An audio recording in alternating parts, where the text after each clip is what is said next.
Guys মই আজি আপোনালোকক এটা বস্তু দেখাব গৈছোঁ যিবিলাক বস্তু হেৰাই গৈছে কালক্ৰমত তো বহুত কম, সেইটো কাৰণে মই আপোনালোকক দেখাইছোঁ। এইটো কি জনাব?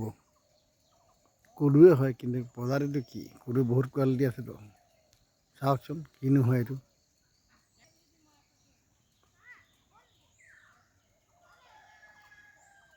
সেই ওপৰত দেখিছেনে গছজোপাৰ ওপৰত এটা বলৰ নিচিনা যে সেইটো চাওক। যিমান পাৰোঁ মই জুম কৰি দিছোঁ, দেখিলেনে গাইজ? এইবিলাক বস্তু হেৰাই গৈছে। আগতে এজোপা গছত 5টা 6টা 10টালৈকে দেখিছিলোঁ এনেকুৱা বাঁহ সাজি থোৱা যে। এতিয়া এনেকুৱা ধৰণৰ পাবলৈ মুস্কিল হৈছে। এইটো এটা পাইছোঁ, সেইটো কাৰণে আপোনালোকৰ মাজলৈ প্ৰেৰণ কৰিছোঁ।